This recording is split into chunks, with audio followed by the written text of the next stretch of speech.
Eu já fiz alguns uploads das aulas para o YouTube, só que eu acabei me enrolando aqui para postar no Ava, porque eu fiquei meio em dúvida qual era a turma de vocês e a da manhã. Eu tô terminar aqui a aula, eu vou rever para não confundir, para ficar tudo na sequência, e aí atualizo lá no Ava, fica mais fácil identificar.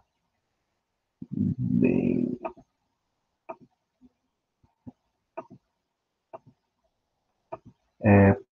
na aula passada, pessoal, a gente falou aqui sobre comportamento, né, das tensões alternadas no resistor, que não vai mudar nada, no indutor e no capacitor. Né? No indutor ela vai ficar 90 graus a corrente atrasada da tensão, no capacitor 90 graus a corrente adiantada. Né? Então os picos chegam da corrente vão chegar a 90 graus antecipadamente e a gente vai entender os 90 graus como sendo um quarto de um ciclo. Né? Um ciclo de 360 vai ser 90 graus, um quarto do ciclo,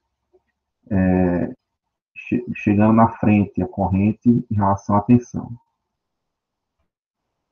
Aí fizemos a transformação lá de Fourier. Professor, licença.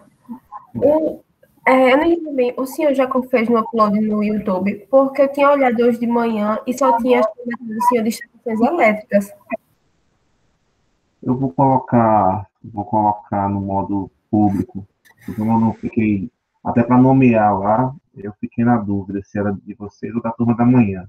Mas vou nomear direitinho agora e no final da aula eu deixo público para todo mundo ficar visualizando. E aí eu Obrigada. coloco no link também.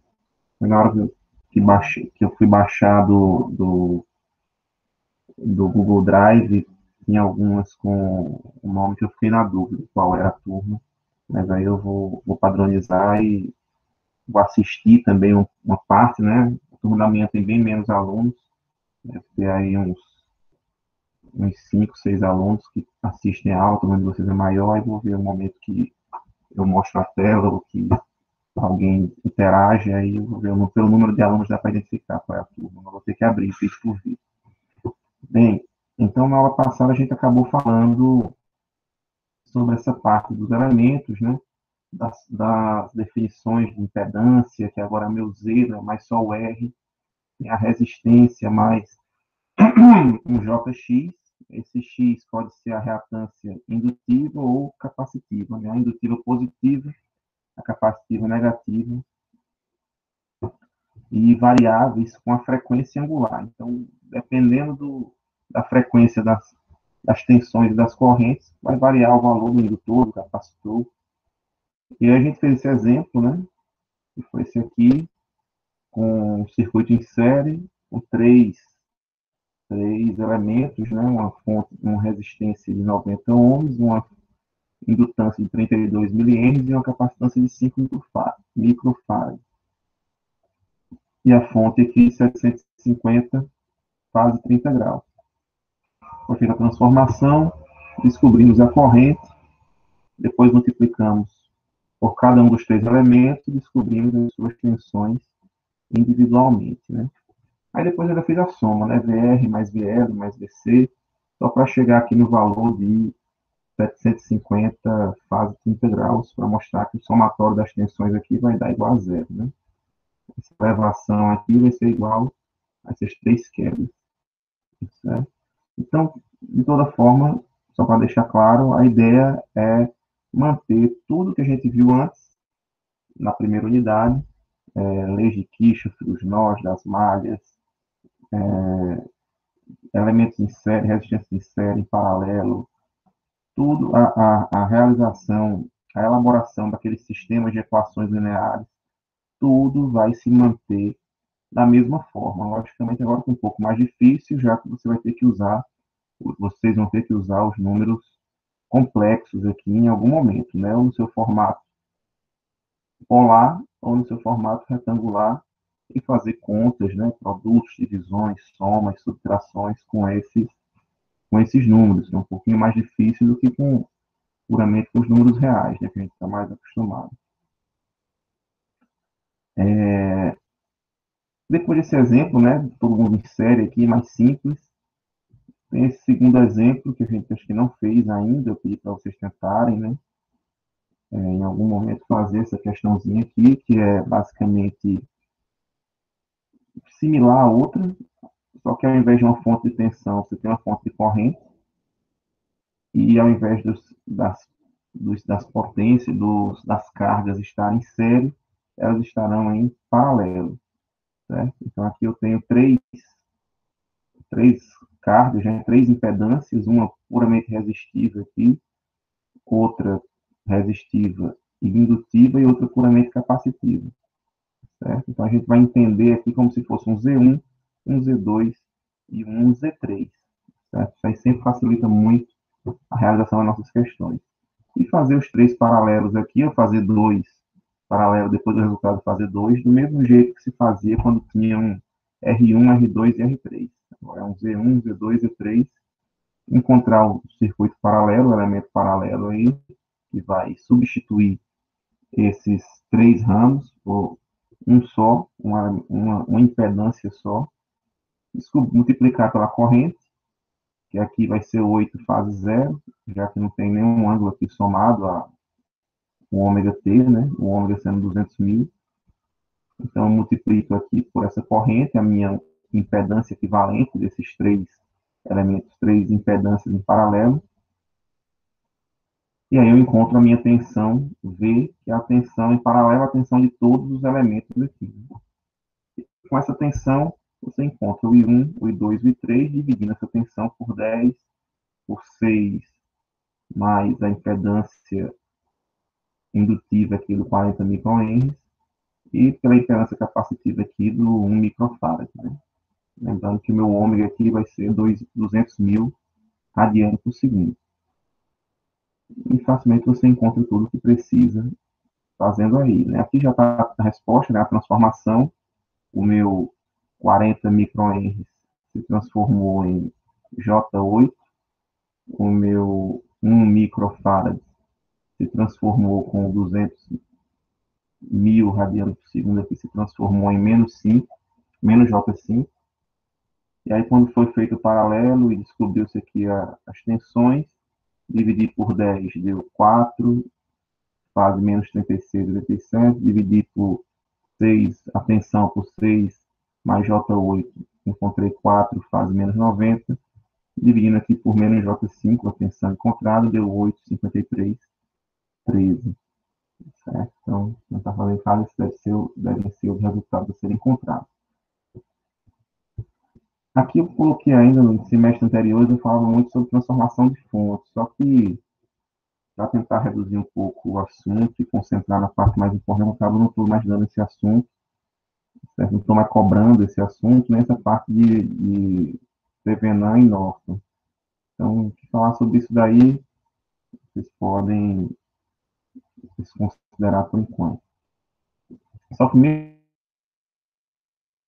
assim, antes de fazer, para mostrar para vocês aqui, só esquecer um pouco o enunciado, vamos fazer da forma série paralela, porque eu acho um erro muito comum, às vezes uma avaliação, ou vocês pegam um livro para estudar e veem alguma coisa parecida com isso daqui, ó,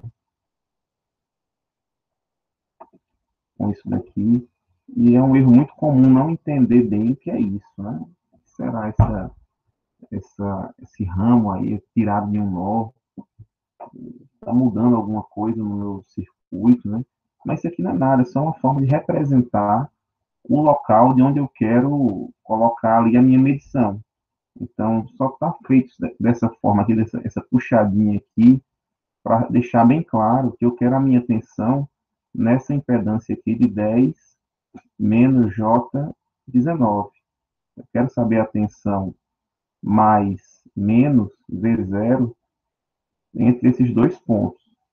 Mas, como não tem esse nó que não está ligado a nada, a corrente que passa por esse elemento, esses elementos aqui, ela não tem outra opção senão descer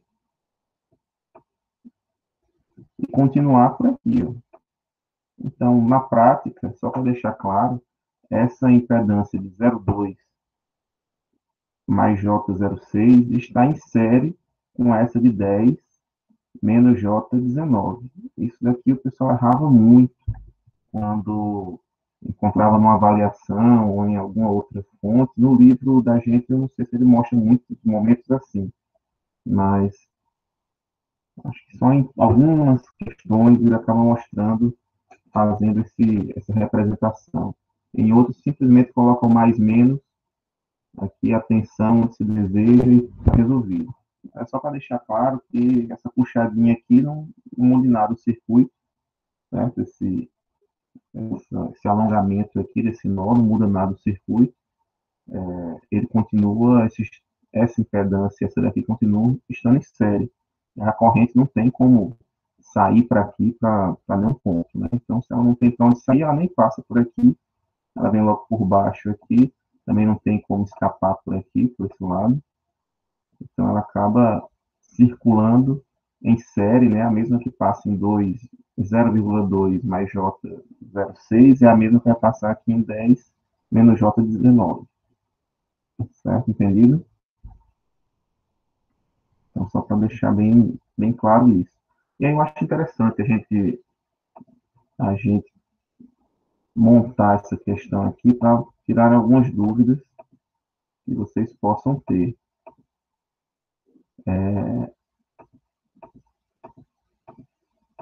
Nessa questãozinha aqui, ó, qual é a melhor forma de se fazer? A melhor forma de se fazer é a seguinte.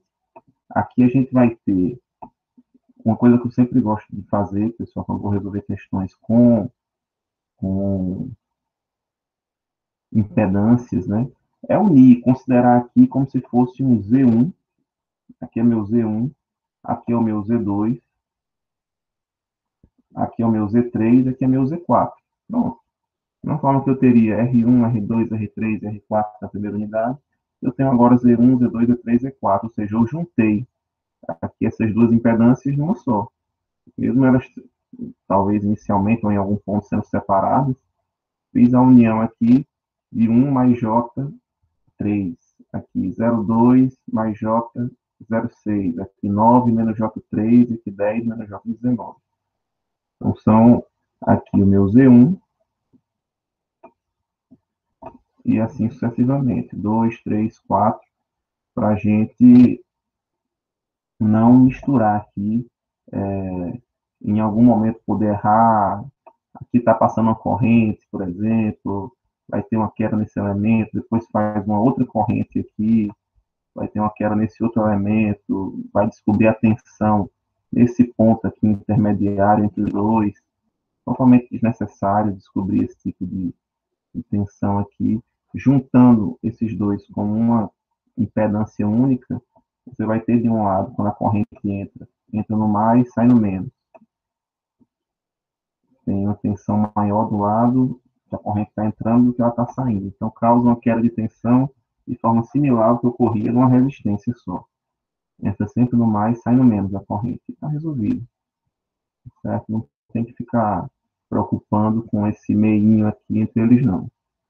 Já junta os dois e bola para frente. Então, nesse tipo de questão aqui, né, onde naquelas minhas 5 perguntas, eu vou continuar fazendo. Tem elementos em série, tem elementos em paralelo, tem algum nó que eu só não conheço uma corrente, tem alguma malha que eu só não conheço uma tensão. Se todas forem não, eu vou para a quinta. O jeito é partir para um sistema de equações lineares, certo? Então, nessa daqui especificamente, quando eu pergunto logo a primeira, tem algum elemento em série? Tem elementos em série, sim. Esses dois aqui estão em série. Tá? Esses aqui estão em série. Então, aqui eu poderia somar 0,2 com 10, dava 10,2, e 0,6 com menos 0,19, que vai dar menos J 18,4, né? Então, vou poder somar esses dois, já que eles estão em série, e aí eu vou simplificar o meu circuito. Depois de simplificar, deixar ele bem pequenininho, aí eu vou começar a descobrir tensões e correntes e vou retornando para os circuitos menos simplificados até chegar nesse novo. Então, é como se eu fosse reduzindo a complexidade do meu circuito, simplificando ao máximo, vou descobrindo tensões e correntes, depois vou retornando para a complexidade original do circuito. Certo? Então, vou montar aqui para vocês, para a gente fazer juntos, entender aqui como é esse passo a passo. Deixa eu montar aqui a questão no meu quadro. Deixa eu mudar a câmera e boto no quadro. Então, só relembrando aí, a gente não está fazendo necessariamente nesse enunciado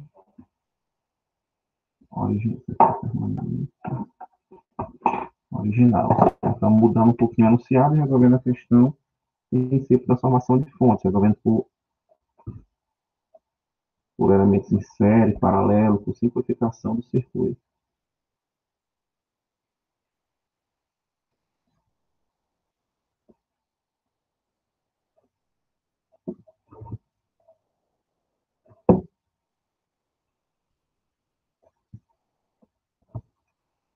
Pronto, vou botar aqui no quadro.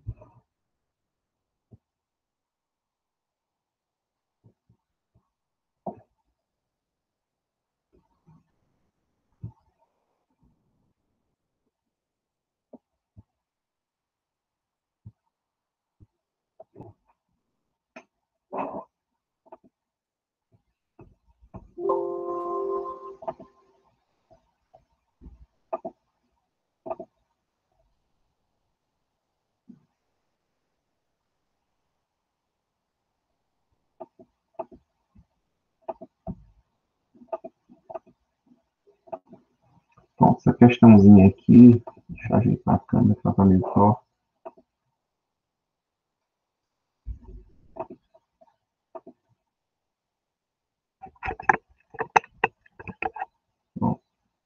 Então, essa questãozinha aí que está lá nos slides, né? A gente vai ter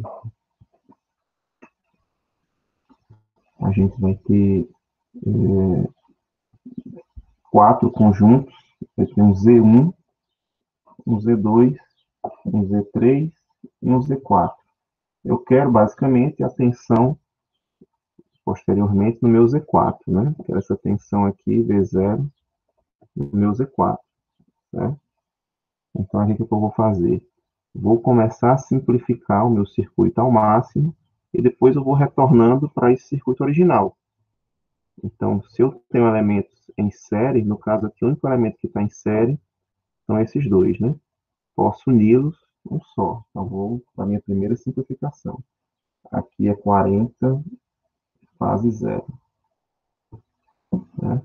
Então, minha primeira simplificação, continuo com minha fonte, inalterada. Essa parte aqui não está sendo simplificada ainda, continua inalterada. Esse ramo central do mesmo jeito.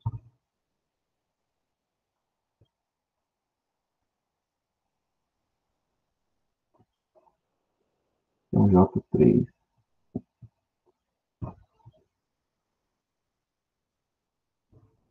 Aqui é 9 menos J3. Agora aqui eu vou mudar, eu vou somar os dois, né? E vou ficar com... E aqui eu já gosto de fazer uma coisa, pessoal, já para dar uma...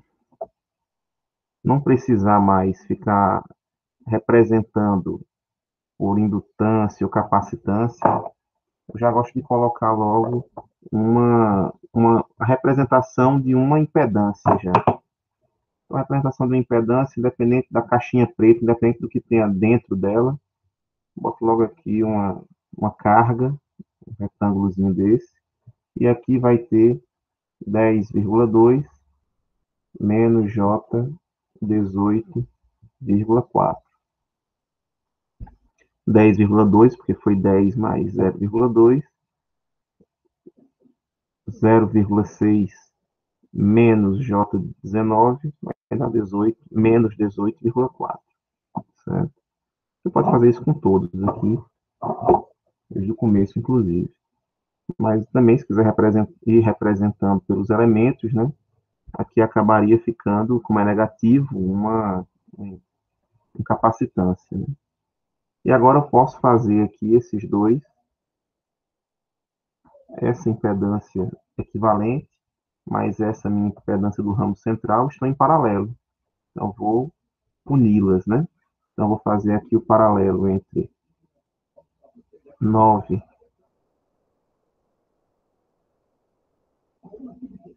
está em paralelo com 10,2 menos J18,4. Certo? Esses dois aí estão em paralelo.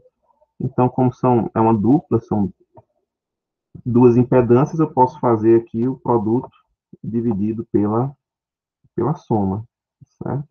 Posso fazer esse vezes esse, dividido por esse mais esse. Sem maiores problemas. É só ir lá na calculadora, fica mais rápido, né, de se fazer. Deixa eu abrir aqui e compartilhar com vocês.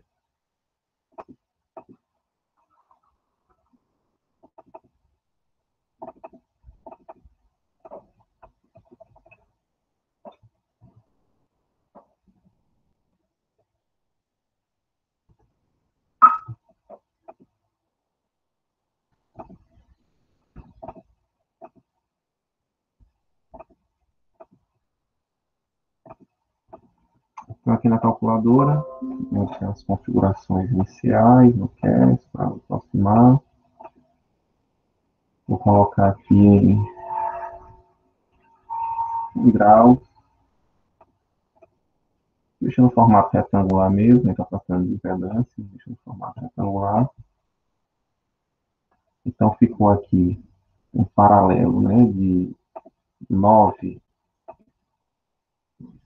menos 3. Aí, produto dividido pela soma, né? Então, vou multiplicar primeiro por 10,9, 10,2 menos 18,4. Fiz o produto aqui.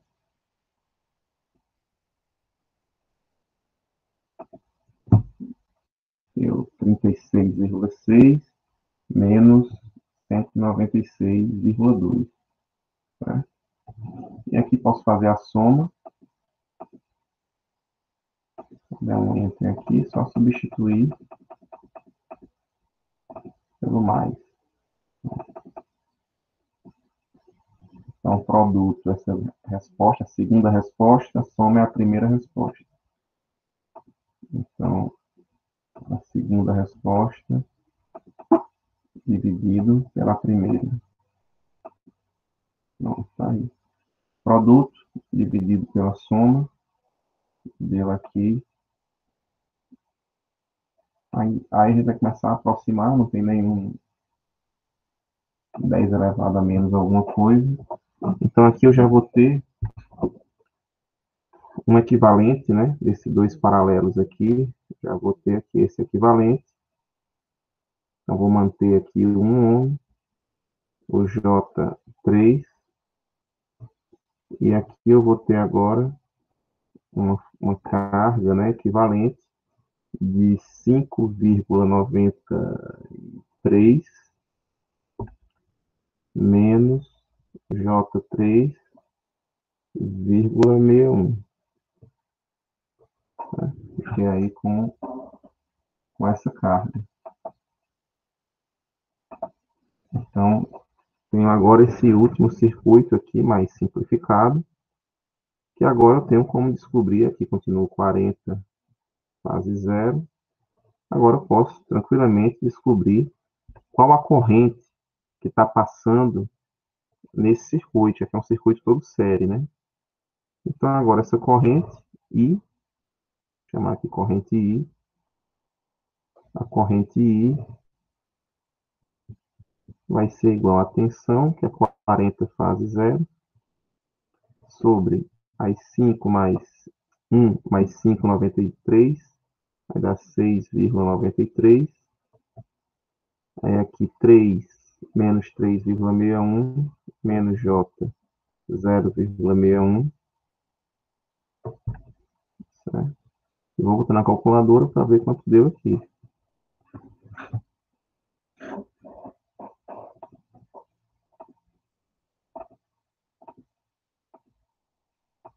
Vamos lá na calculadora, a gente fazendo aqui, fiquei com 40 fase 0, está em graus, fase 0, dividido por 6,93, fase 0, menos 0,61. 6,93 menos 0,61. E aqui eu posso pedir para mostrar no formato retangular, já que a gente está tratando de uma corrente. Correntes e tensões geralmente são apresentadas em formato retangular. Vou dar um view só para ver se tem algum a menos alguma coisa, não tem. Então a corrente que está circulando aí é de 5,75, fase 5,03.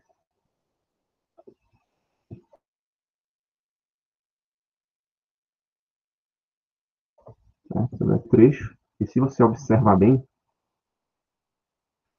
a gente aqui, né, não substituiu, por exemplo, essa corrente aqui, né? Essa corrente aqui é o mesmo I, porque eu continuo com 1 mais J3, 1 mais J3, 40 volts, 40 fase 0 volts, 0 grau volts. Então, esse I aqui é o mesmo, não mudou nada. E esse equivalente em paralelo tem a mesma tensão que esses dois equivalentes aqui. Eu descobri essa tensão aqui, V1, né, é a mesma tensão V1 das, das impedâncias, né, que geraram esse equivalente. Certo? Não vai mudar. Então, se eu multiplicar essa corrente que eu tenho agora, 575,503, por essa impedância aqui, eu descubro a tensão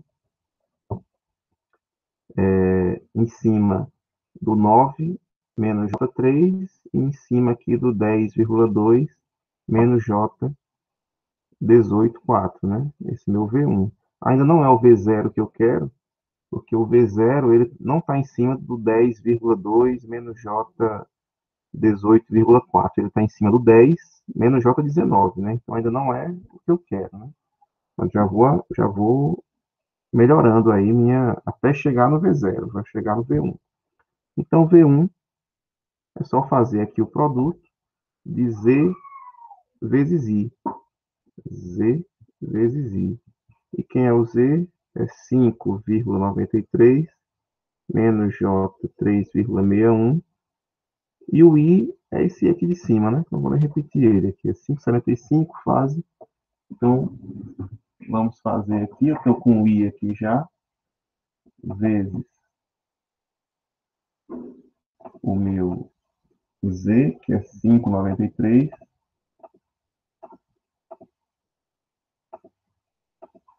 E menos 3. 61.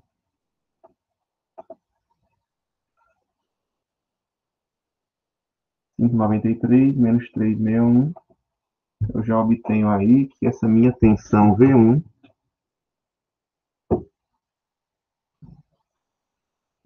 ficou igual a 39,92 fase menos 26,3. Vou dar aqui um view, né, só para ter certeza absoluta que não tem nenhum E elevado a nada. E obtive essa minha tensão V1, certo? Com atenção. Alguém fez algum comentário aqui? Vamos subir um pouco o quadro. Vou baixar aqui.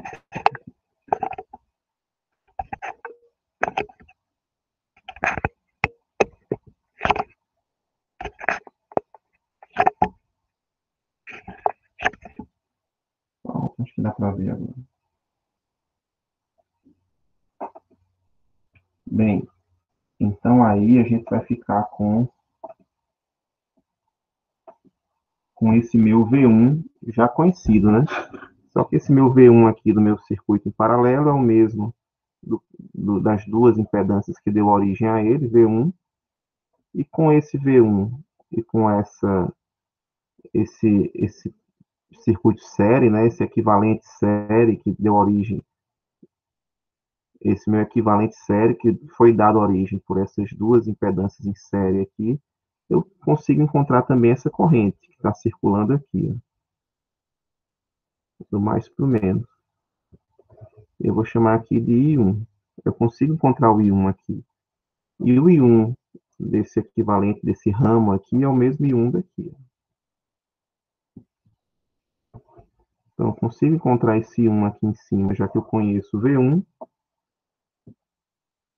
e eu conheço 10,2 menos J 18,4. Então, aqui o meu V1, meu I1 vai ser igual a quem? V sobre Z. Né? O I1 vai ser igual a o V1, né? Aliás, sobre Z.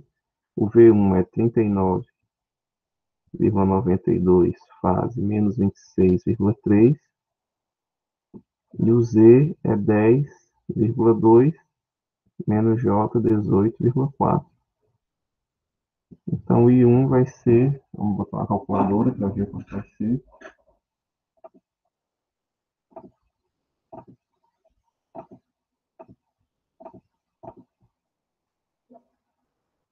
Já estou aqui com 39,91, que eu já realizei com 92, divido por 10,2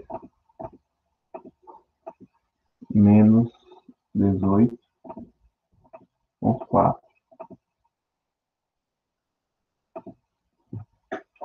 E aqui fica com o I1 de 1,9 fase 34,7. Então, tem aí o I1, dá um vírgula aqui sempre, para ver se tem um 10 elevado a menos alguma coisa, não tem. Voltando aqui para o meu quadro. Então, já encontrei o I1 nesse meu intermediário aqui, nessa minha simplificação intermediária, mas agora eu vou vir para a original. Voltando aqui agora para o I1 original. O I1 é o mesmo que passa no 02 J06 e também vai passar aqui no 10 menos J19. Então agora tem como eu encontrar o V0,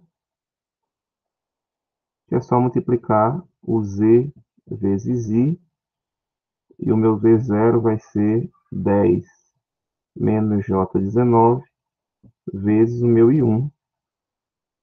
Eu achei ali em cima, né? Então, vamos aqui para a minha calculadora.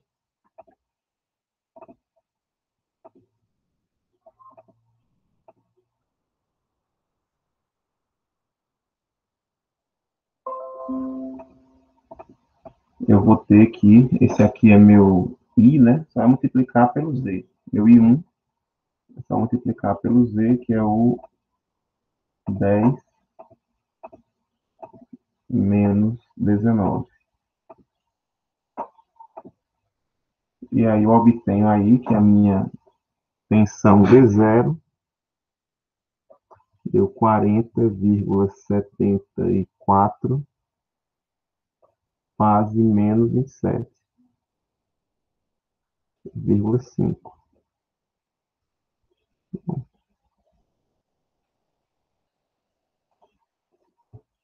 Tá? sem precisar utilizar nenhum método específico, somatórios, etc. A gente conseguiu encontrar a nossa resposta dessa forma. E aí a gente pode até olhar lá no livro, vamos ver aqui o livro.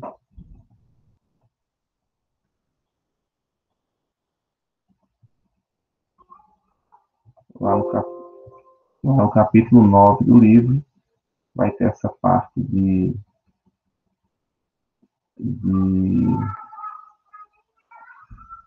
transformação de fonte e tal, que a gente acabou não.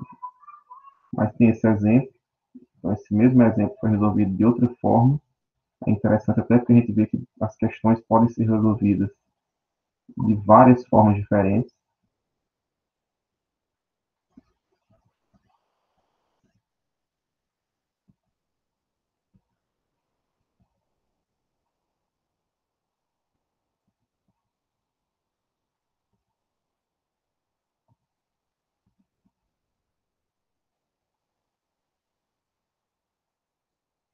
Não consegue.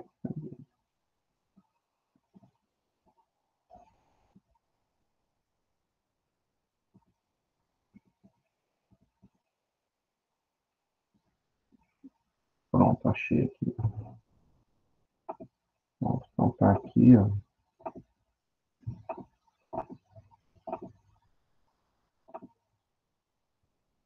A nossa mesma questão que a gente fez, certo? Para usar a transformação de fonte é uma nova forma de se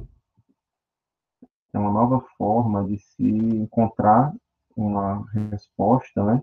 De forma que seja permitido aqui a gente substituir uma fonte de corrente por uma fonte de tensão, ou vice-versa, né? Uma fonte de tensão por uma fonte de corrente.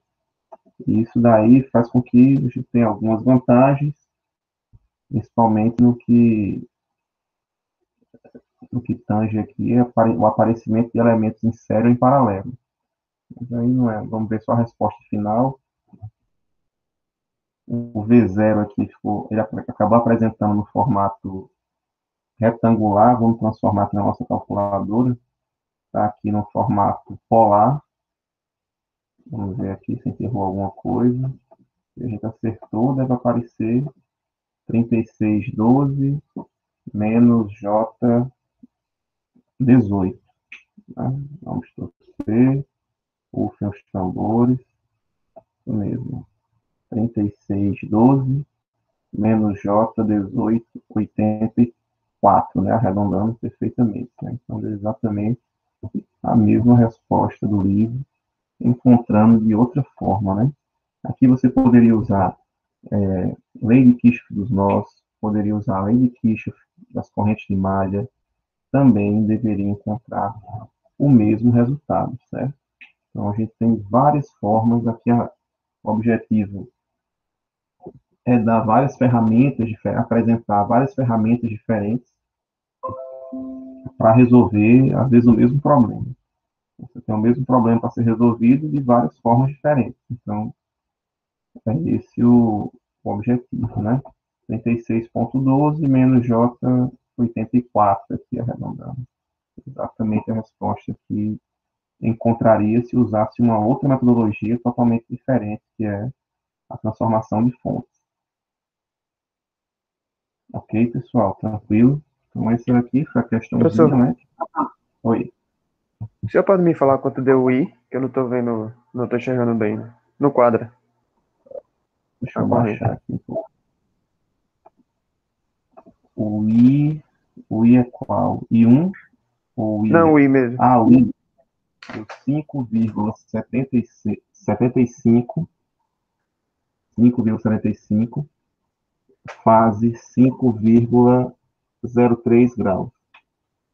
Tá, obrigado, professor. Beleza? Deixa eu subir aqui. O V1 deu 39,92, fase menos 26,3. Nessa questão especificamente, o autor preferiu colocar a resposta de uma tensão no formato retangular, mas isso é bem comum, certo? a gente vê tensões aqui no formato retangular. Geralmente, a gente vê tensões e correntes que aqui foram apresentadas no formato retangular, a gente vê no formato polar, e impedância, sim, impedâncias em ohms aqui, né, no formato retangular. Isso é o mais corriqueiro, né, aqui, por exemplo. Corrente, nesse outro exemplo, 18, faz alguma coisa, tensão, aqui ele já misturou, né, já mostrou aqui no formato retangular, enfim. Mas aqui já volta para o formato polar de novo. E as impedâncias, sim, no formato retangular. Mas é uma escolha também, né? É a mesma coisa, se está de um jeito, dá para apresentar no outro, então, mas geralmente vem nesse padrão aqui, com tensões no formato retangular polar e impedâncias no formato retangular, certo? Também não é obrigado, mas geralmente quando você vai apresentar uma resposta final, é de bom tom fazer isso daqui, até porque a tensão ou a corrente pode ser rápida, no formato polar, é rapidamente transformada no domínio do tempo aqui, sair do fasor, né, e voltar aqui para a tensão ou corrente no domínio do tempo, né? Então, geralmente tensões e correntes se apresentam nesse formato aqui, e no formato polar, e impedâncias no formato retangular. Eu peguei outras questões aqui, pessoal, que eu gostaria que vocês tentassem em casa, certo? Que são essas duas aqui. Ó. Isso aqui é até um exemplo resolvido. Essas questões que a gente faz aqui, geralmente são exemplos resolvidos, certo? Essa daqui mesmo, acabei de passar aqui por ela, coincidentemente. É um exemplo resolvido, mas tente sem olhar, sem colar. Dá para você fazer sem colar, certo? Dê uma olhadinha. Aí, ó, usando o método dos nós, eu quero só montar ela aqui, já para dar meio caminho andado para vocês verem que é o mesmo padrão que vocês viam na primeira unidade, certo? É o mesmo procedimento. O que vai mudar? Vai mudar que agora, ao invés de ter só resistências, vão aparecer impedâncias, né? Ao invés de ter só R's, vão aparecer Z's agora, né? Aqui eu tenho essa impedância, esse ramo, que é puramente resistivo, só 10 ohms. Aqui eu tenho um Z2, né, que é 1 mais J2. Aqui um Z3, que é menos J5. Aqui um Z4, que é só 5 ohms. E eu tenho dois nós, certo? Aqui é a minha referência, meu 0 volt. Vou botar no grandão aqui. Pronto. Aqui minha referência, cadê o apontador? Aqui meu 0 volt. Minha referência de 0 volt, certo? Não, aqui não dá aqui meu 0 volt. Aqui eu tenho uma corrente entrando. E aqui duas saindo. E aqui, ó, por isso que é importante. Essa corrente que está passando no 1 ohm aqui, na verdade ela está passando por todo o ramo, né? Então ela está saindo desse nó aqui e entrando nesse nó aqui. Certo? Esse é meu X. Está passando por toda a impedância, e não apenas no 1 ohm. Está passando no 1 ohm mais J2. Então, aqui, só para a gente montar, né, deixar montadinha, a gente teria que, aqui eu tenho um nó V1, e aqui um nó V2. Certo? Então, no nó 1 aqui, vai ser quem? 10,6 fase 0 entrando, igual a IA mais IX. No nó 2, eu tenho IX igual a IC mais IB. Certo? Então, duas equações, e agora vamos substituir as correntes nas impedâncias por tensão no lado mais, menos, ou seja, o I, os Is, né, vão se transformar agora em tensão no lado mais, menos tensão no lado menos, sobre impedância Z. Certo? Então veja que é a mesma coisa. Eu estou mudando o R pelo Z, né? Mas o procedimento continua o mesmo. E aqui, ó, onde tem corrente passando nos meus elementos, nas minhas impedâncias, elas também vão passar do mais para o menos. Sempre vão ter quedas de tensões nas minhas impedâncias. Mais, menos, aqui do mais, do menos. Bom, e aí, ó, opa, professor, mas apareceu uma fonte de tensão dependente da corrente X. O que é que eu faço quando aparece uma fonte de tensão dependente da corrente? Mesmo aquele mesmo textinho que eu coloquei lá na primeira unidade, né? Quando aparece fonte de tensão dependente, eu vou substituir a característica dependente, que é a corrente X, pelas variáveis do meu método de resolução escolhido. Então, o meu método de resolução escolhido é da tensão dos nós, certo? E eu tenho duas variáveis, o V1 e o V2. Então, o Ix vai ser quem? Onde aparecer aqui, na hora que eu vou botar a minha tensão menos, que vai aparecer 20x, eu vou substituir x por V1, que é o lado mais, menos V2, que é o lado menos, dividido por 1 mais J2. Né? V1 menos V2 sobre 1 mais J2. Vai substituir por isso daí. E aqui o IA, quem é IA? V1 menos 0, dividido por 10. Quem é IC? V2 menos 0, dividido por menos J5. E quem é IB? V2 menos 20x sobre 5. Apareceu o x. Vai saber que é x, V1 menos V2 sobre 1, menos 1 mais J2. Certo? Tranquilo. Daqui é aquela mais simples, né? Não tem caso especial, não tem supernó, mas da mesma forma eu poderia aparecer um supernó, poderia aparecer uma fonte de tensão diretamente ligada a um nó aqui. Tudo que a gente viu na primeira unidade pode ocorrer novamente aqui, só que eu estou trabalhando agora com tensões alternadas, com fasores e com impedâncias, com partes reais e partes imaginárias.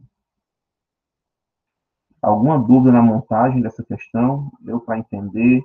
Vai dar para fazer em casa, exercitar.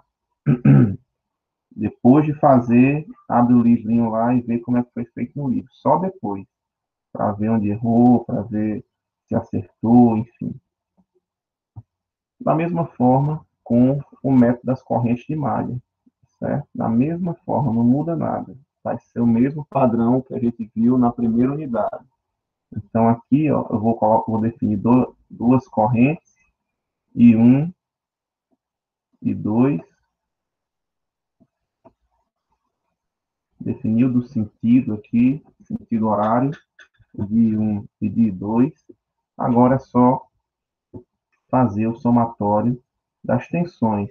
Método das correntes de malha, vou observar se eu tenho alguma fonte de corrente. Porque se eu tiver uma fonte de corrente pertencente a uma única malha, é um caso especial. Se eu tiver uma fonte de corrente pertencente na divisa de duas malhas aqui, aí é uma super malha, né? Não tem nem fonte de corrente aqui de jeito nenhum, então beleza. Vai fazer o somatório das tensões normalmente, certo?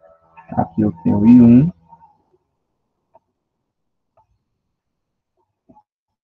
aqui eu tenho I2,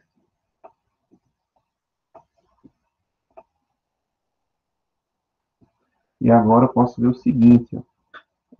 Apareceu uma fonte dependente, professor. Então, eu vou substituir a característica dependente aqui, ou seja, onde aparecer aqui a tensão de 39 e x, eu vou substituir o x pelas variáveis do meu método de resolução escolhido, ou seja, pelas correntes de 1 e 2. O ix está descendo aqui no ramo central. Quem está descendo no ramo central também? Então, vai ficar x é igual a quem? Quem está no mesmo sentido de x, pessoal? I1 ou I2 no ramo central? Considerando que vocês escolheram os dois também, igual a mim, né, no sentido horário, né?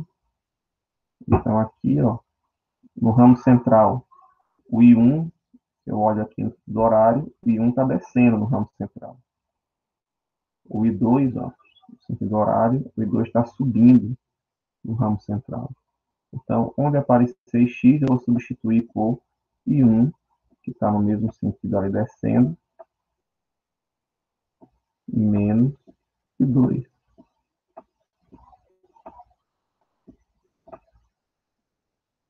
Pronto, acabou. O mais difícil estava aí. O restante agora é só somar. Considere as quedas de tensão aqui, nessa impedância, mais, menos, já está até ali, V1. V1 aqui, mais, menos, queda. V2, mais, menos, queda. E aqui é uma elevação, de menos para mais de 150. Quando eu estiver analisando aqui, as impedâncias que eu estiver analisando na malha 2 vão ter queda no sentido do I2. Então, agora vai mudar a polaridade aqui, né, do meu ramo central, vai ficar mais, menos aqui. O V3 está na polaridade dele já, de queda. E aqui já tem a polaridade dessa fonte de tensão. Certo? Faz o somatório, vai ficar com duas equações e duas incógnitas, I1 e I2.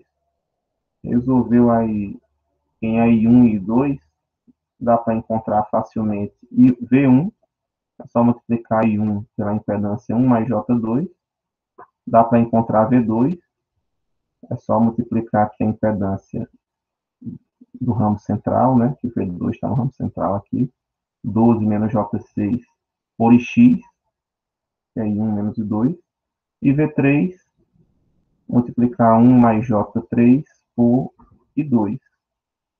Certo? E aí você vai encontrar essas três tensões aqui facilmente. Também é um dos exemplos desse daí.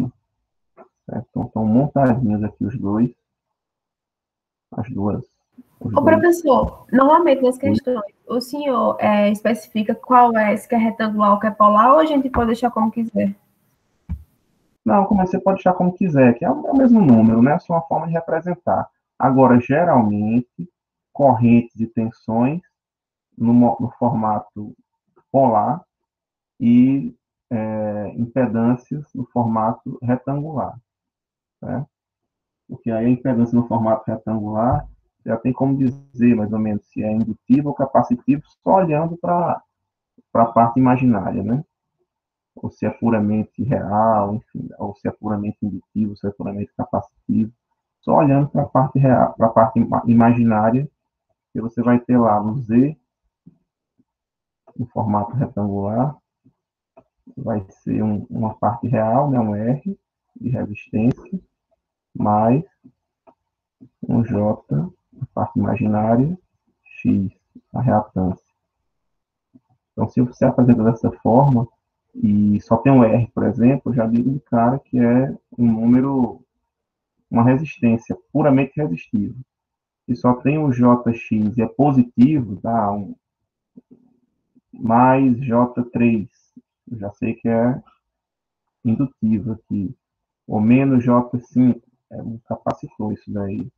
Enfim, então geralmente se apresenta as impedâncias, né, no formato retangular, dessa forma, e as tensões e correntes no formato polar. Então, no formato polar, porque eu vou lá, eu já tenho aqui a minha tensão máxima, meu Vm, e a fase θ feio, faz conta que é um teto, né? Abstrai, né? Aqui é ruim que só estou sem o mouse, só com o mouse o touchpad. Então, vendo uma tensão, uma corrente nesse formato, facilmente, em formato polar, facilmente você consegue transformar naquele formato do domínio do tempo, né? Vm, cosseno de ômega t, mais θ aqui. Então, por isso que geralmente se apresentam tensões e correntes no formato polar, impedâncias no formato retangular. Mas também não, é uma recomendação, né? Se não tiver, não vai ser por isso que eu vou tirar a pontuação de vocês, não, que é a mesma coisa. É só fazer uma transformaçãozinha rápida, já sei qual é o valor total. Aqui uma recomendação mais importante é fazer como eu fiz aqui, o uso da calculadora, né? fazer uso da calculadora com o máximo de números significativos possível, certo? Preferência colocar o número inteiro aqui. Deixa o númerozão completo, que a probabilidade de dar erro de arredondamento é sempre menor, é mínima, essa probabilidade. E aí você deixa para arredondar só na hora de apresentar o resultado final. Mesmo que no decorrer você acabe utilizando alguns arredondamentos, então, e sempre observe aí o número de, de casas decimais aqui significativos, né? Se tiver um 0,001, usa ali, não vai só até a terceira casa, né? Vai pelo menos uns 3 ali depois do primeiro número significativo, né? Então, só duas, né? Duas já é suficiente na maioria dos casos. Então, aqui é 36,12, menos 18,84. Já que apareceu aqui o 83, e depois do 3 veio o 9, já bota o 4 aqui ao invés do 3, já arredonda o 3 para cima, né? E aí vai. Que aí a probabilidade de a gente encontrar números assim bem próximos, né? Bem próximos dos resultados reais é bem, sem usar aproximação, é bem maior.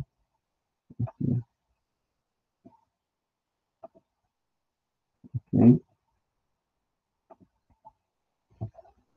Então é isso, pessoal. Por hoje esse era o objetivo. Eu vou agora liberar aqui os vídeos e eu peço para vocês fazerem alguns exercícios que eu vou passar para dar uma exercitada. Na próxima semana a gente, ou acho que vou deixar gravado para vocês algumas questões e eu quero que vocês façam depois todas essas outras aqui, certo?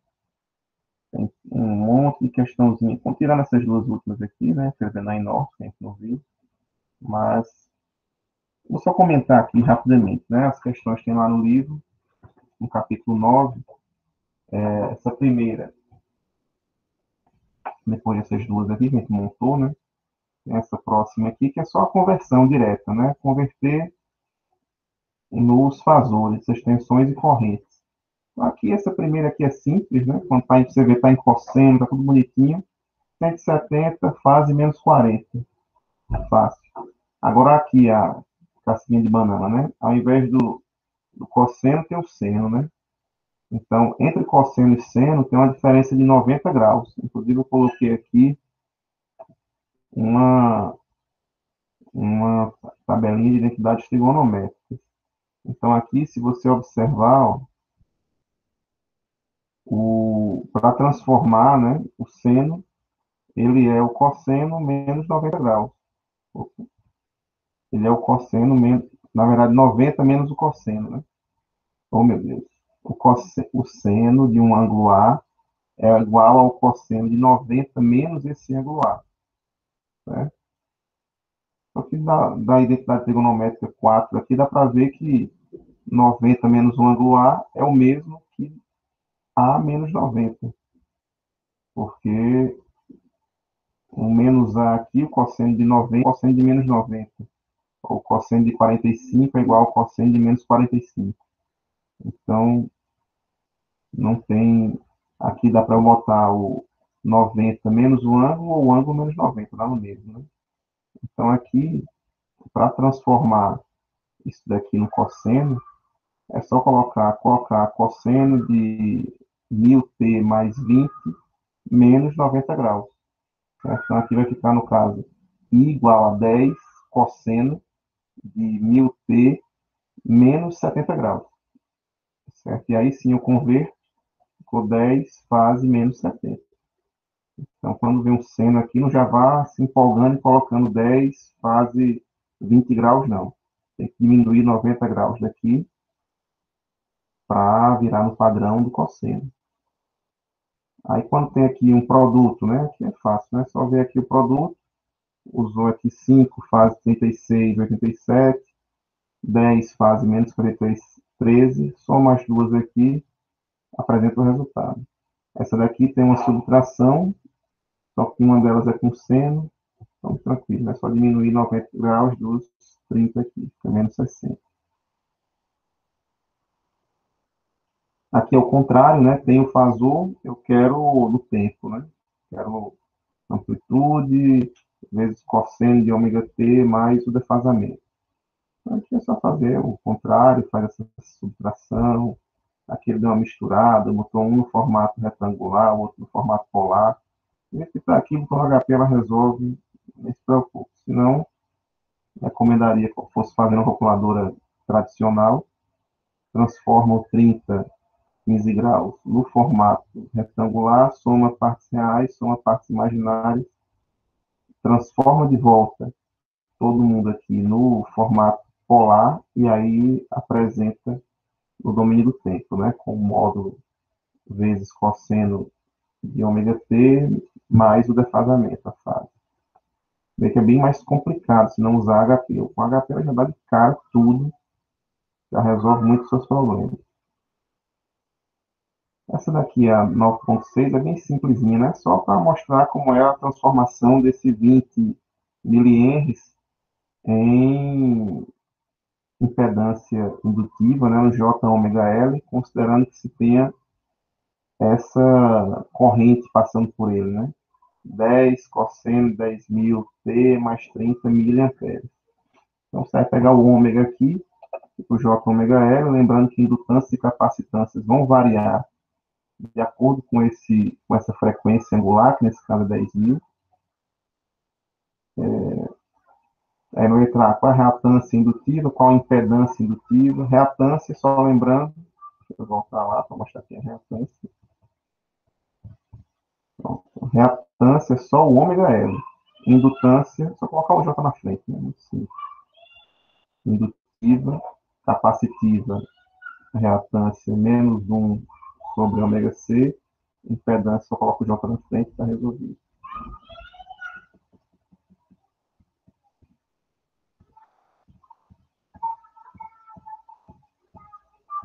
Então aqui está com. E depois ele pede aqui ainda a tensão. Se você tem o Z e tem um I, é só multiplicar, né? V igual a Z vezes I. Esse aqui é o I, esse aqui é o Z, multiplica um pelo outro, encontra a tensão.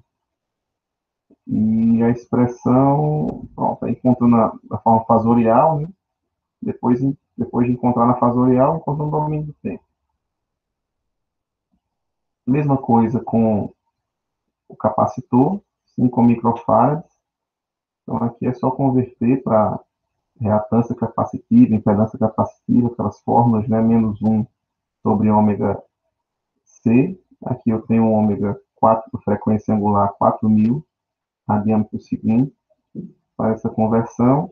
E ele está informando a tensão aqui, né? 30 cosseno de 4.000 T mais 25 graus volts.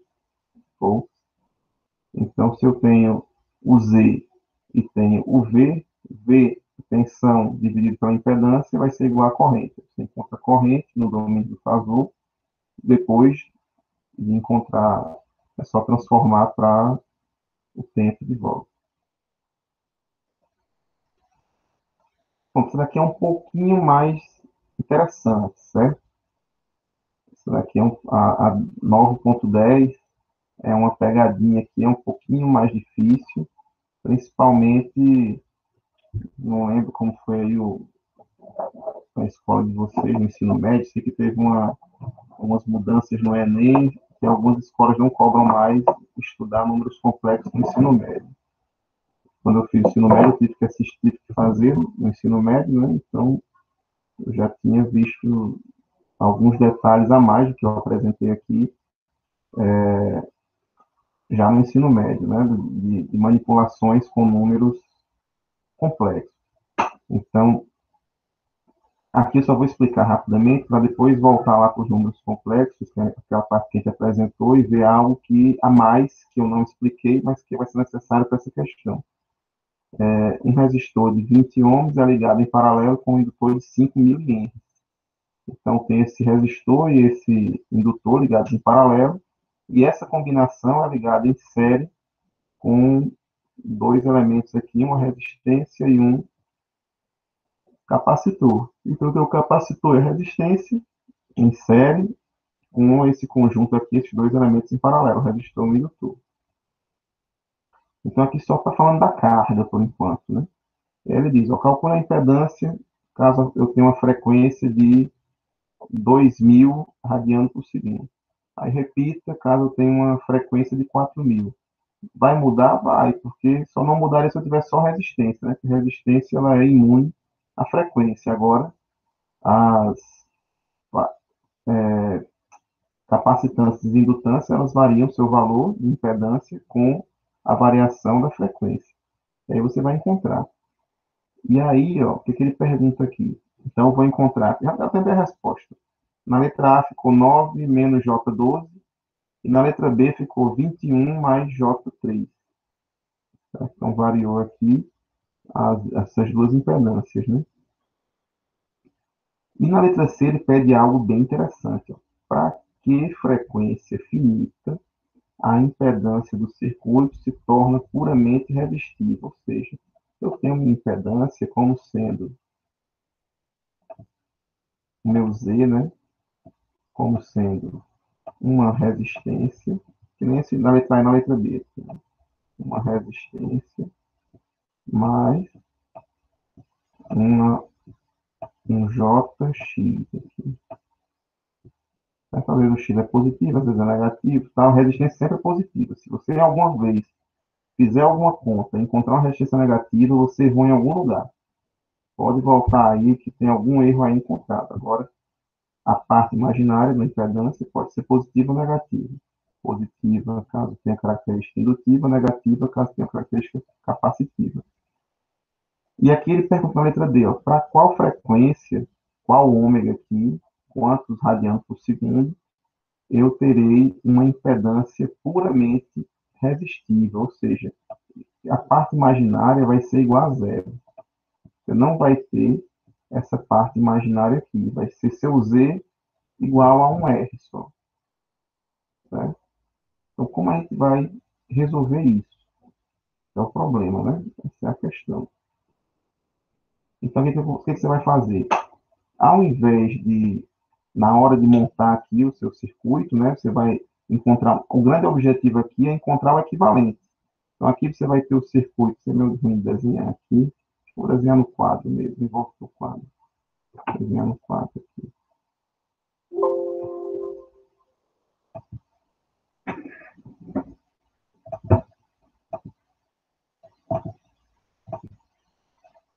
Então, olhando aqui para o quadro,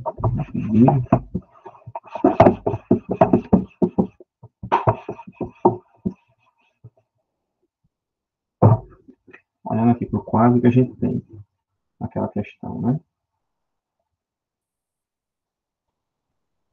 Essa questão é muito boa, viu? Eu estou ajudando vocês em muito aqui. Então, vamos dar uma olhadinha nela, vou ficar numa prova, né? Então, aqui eu vou ter um resistor de 5, um capacitor, e agora um resistor de 20, em paralelo com um indutor de 5. Então, basicamente, o que se tem é isso. Aqui 5, aqui 25, aqui 20, aqui 5. Pessoal, baixa um pouquinho, por favor. Obrigada. Então, a gente tem isso daqui, certo? Aí, não, acho que na hora que eu for fazer o equivalente, né, para encontrar aqui um grande Z equivalente, como tem elementos em paralelo, em algum momento vai aparecer uma fração, certo? E aqui, como na letra C, eu quero encontrar um ômega, né? Eu quero saber qual ômega aqui, para deixar meu número, meu Z, igual a R mais JX, e esse X aqui ser zero, ficar só Z igual a R. Então, eu vou ter que montar aqui essa minha equação, essa minha transformação, sair desse 5 milihenries e desse 25 microfarads, para ir aqui para um J, um ômega L, e aqui para um menos J1 sobre ômega C, deixando o ômega em evidência. Certo? Aqui vai ficar o ômegazinho em evidência. Vou fazer o paralelo, depois vou somar com esse daqui, de forma que eu vou encontrar alguma coisa com o Z equivalente sendo, em algum momento, né, eu vou encontrar como ele sendo uma parte, um numerador sobre um denominador, certo? Só que de números complexos, né? Em algum momento vai chegar isso daqui, de número complexo.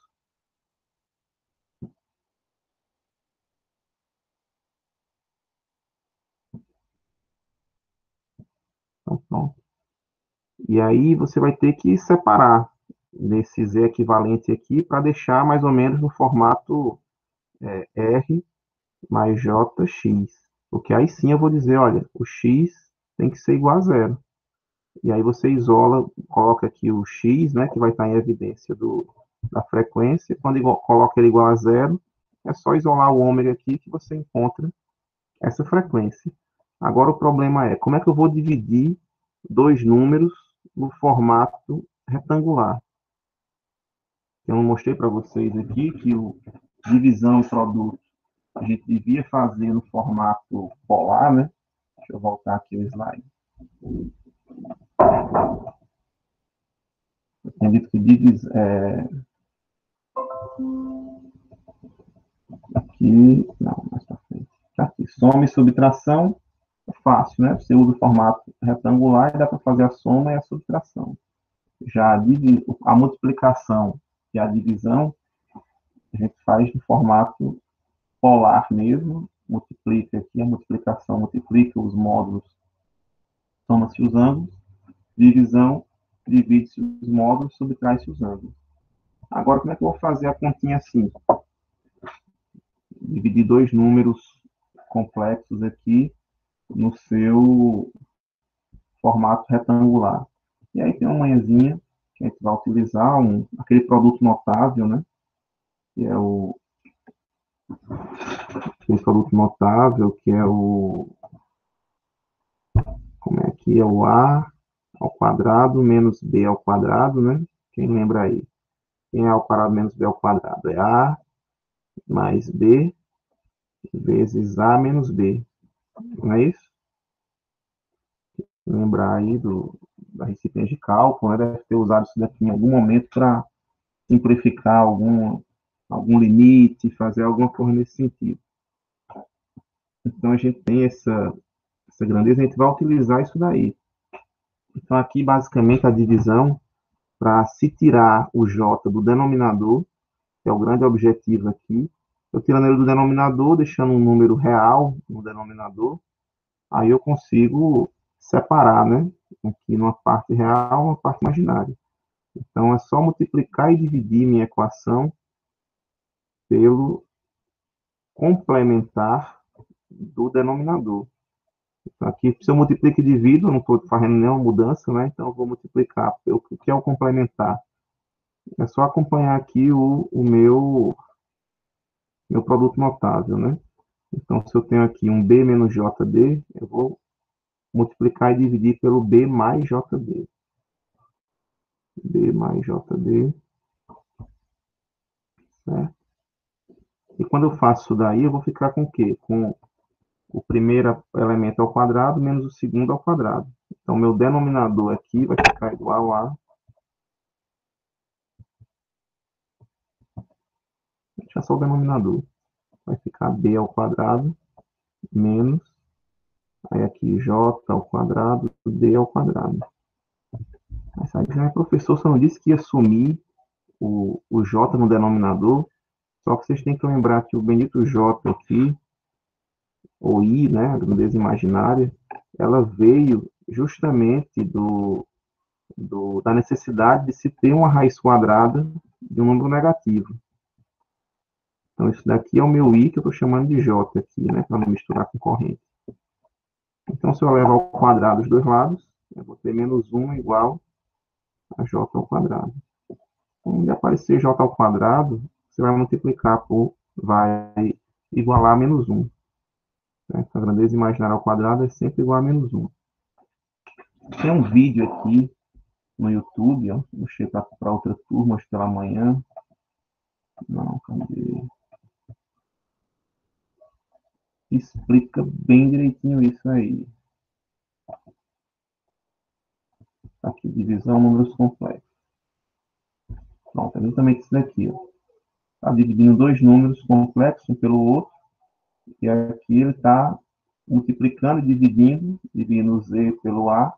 E aí ele multiplica e divide pelo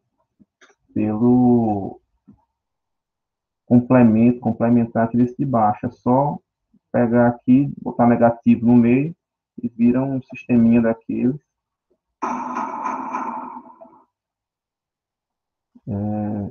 Um produto notável, né? Como esse que eu mostrei. E dá para fazer essa divisão em formato retangular direto, não precisa transformar. Vai dar o mesmo resultado, né? Se depois você transformar para polar, transformar isso para polar antes ou depois do final. Né? Mas é só multiplicar e dividir aqui pelo. Aqui ele está usando o I, né? A gente logicamente não vai usar o I, J usa o J, mas é a mesma. Faz aí a distributiva, tal, não sei o quê.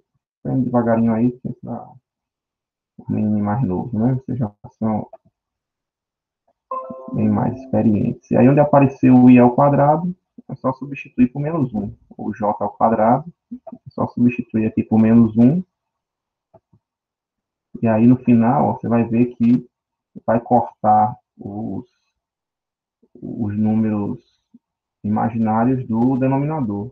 Eu fico só com o numerador. Pronto. Então, essa daqui é a dicasinha necessária para resolver essa questão. Vou até colocar esse vídeo aí no chat. Para quem quiser salvar, para na hora que for fazer essa questão a 10, a 9.10, já essa aí, a 9.10, letra C. Ela é grandinha, é um desafio bem interessante. Tente fazer aí, já tem a resposta, né? Depois, a 11 é só, acho que é só mudar aqui a frequência não é colocar uma fonte, né, de tensão, efetivamente, e calcular a corrente em um dos elementos. Ok? Essas caixinhas vão para ser entregues quando, professor? Eu vou colocar lá no Moodle também, até domingo. Certo? Até domingo, para na segunda eu já trazer a correção, ou vocês trazerem dúvidas para eu fazer alguma aqui na sala.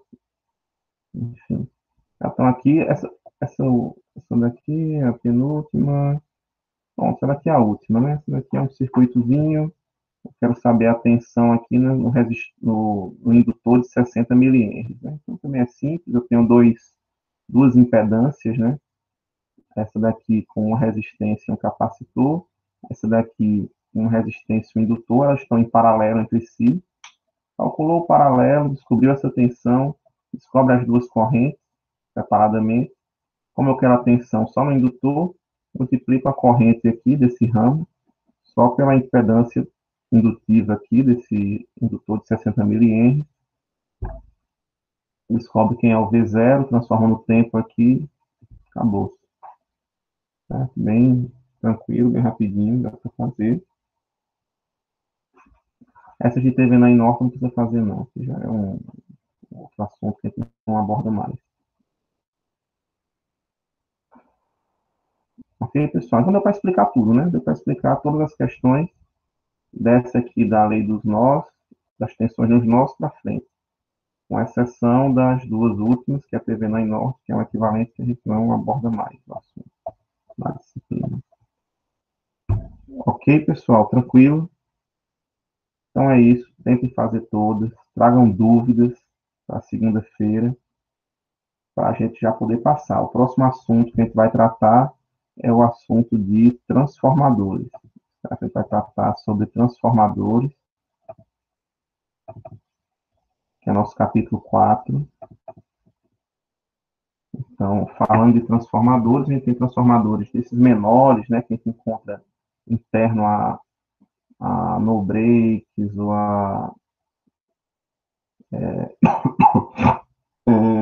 no breaks ou estabilizadores, ou até os menores ainda, dentro de componentes eletrônicos, né, de TV, dentro de dispositivos eletrônicos, até esses grandões, né, quem passa em frente a uma subestação da Chesf, ou vê ali o que tem dentro de uma subestação da Equatorial, pode se deparar com os transformadores grandes desses aqui, né? E aqui o que vai variar são os níveis de tensão e os níveis de corrente que passam por esses condutores, né? Mas basicamente o transformador tem a mesma funcionalidade, ou pequenininho assim, ou esses grandões, né? Que é converter aí níveis de tensão, elevar ou reduzir níveis de tensão e de corrente. Então, essa é a grande funcionalidade. A gente vai explicar um pouquinho a importância dos transformadores, eles que permitiram efetivamente a gente ter aí elementos distantes, né, sistemas distantes, sistemas de geração distantes dos sistemas de consumo. Então, eles tiveram aí os transformadores essa grande importância, certo? Dos menores aos maiores, tiveram essa grande importância no, no desenvolvimento do setor elétrico como um todo, né? Na propagação, porque antes, basicamente, todo centro consumidor tinha que ter ali próximo um centro gerador. Com o transformador, eu consegui gerar grandes blocos de potência afastados, né? Às vezes uma hidrelétrica estava a 1.000 quilômetros de uma grande capital. Então, ficava inviável ser um transformador, porque aí eu teria que mandar uma grande quantidade de corrente ou um fio para ser enviado com eficiência, a corrente toda, teria que ser um fio ali extremamente grosso. E aí é financeiramente inviável ter um fio tão grosso, tecnicamente extremamente difícil pelo peso do fio, as dimensões do fio. Então teria muitas perdas no caminho. Então o transformador permitiu reduzir essas correntes, né, até um nível satisfatório, de forma que fosse possível a gente transmitir essas correntes, essa potência, né, de um ponto de geração até outro de consumo, com quilômetros de distância entre esses pontos, né? Em pequenas dimensões, né, como esses transformadores pequenos, você pode converter os níveis de tensão para padrões diferentes, né? A gente tem aqui no Brasil estados com diferentes níveis de tensão, alguns com 127, né, que geralmente se conhece como 110, outros como Alagoas, Paraíba, Pernambuco, com 220 volts na baixa tensão, fase neutra. Então, dependendo do estado, da cidade que esteja, pode variar esse nível de tensão. Isso aí foi um padrão estabelecido, geralmente estados que foram industrializados, enfim, mais com que a energia elétrica chegou anteriormente, chegou primeiro, tem esse padrão de 127 volts, 110 volts, estados que demoraram mais a ter seu setor elétrico estabelecido já chegaram no padrão novo de 220 volts. Certo? Então, foi uma questão de padronização da época da implantação do setor elétrico daquele estado. E aí, para variar, você acaba podendo recorrer a um transformadorzinho desse, ou acaba alguns equipamentos que já têm uma eletrônica mais avançada funcionando nas duas tensões. Então, você são os equipamentos chamados bivolt, né? Você pode chegar, ligar o carregador do seu celular, por exemplo, em qualquer um dos dois níveis, ele vai carregar do mesmo jeito. Ele já reconhece ali a tensão, já se adequa e consegue mandar a tensão adequada para carregar o seu equipamento, seu celular, por exemplo. Então,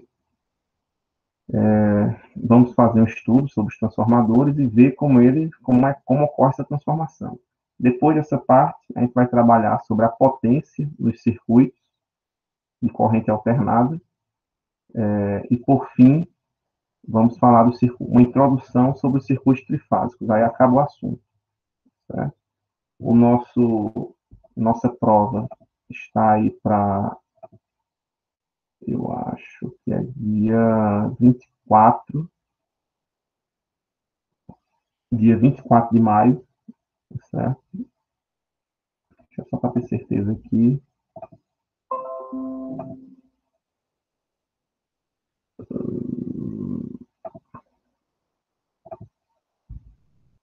Eu tenho quase certeza que é dia 24 de maio, deixa eu ver nos avisos, datas das provas. Não, é dia 31 de maio. Não, é dia 24 de maio mesmo, a B2. Dia 24 de maio. Então a gente tem aí 1, 2, 3 semanas de aula, dá para terminar tranquilo o assunto, falar sobre transformador aqui em 2 ou 3 dias, sobre potência e sobre circuito trifásico, vai dar para terminar 2 dias para cada um, mais ou menos, e dia 24 nossa prova, certo? Bem, pessoal, por hoje era isso. Eu agradeço a presença de todos e vou disponibilizar esses exercícios lá para vocês fazerem. Já faz um tempo que não fazemos exercícios. Para postar, só seguir esses exercícios dos slides, mandem lá as respostas. E segunda, a gente tira algumas dúvidas, faz uma questão ou outra e dá continuidade no assunto de transformadores. Certo? Então é isso. Tchau, tchau e até segunda.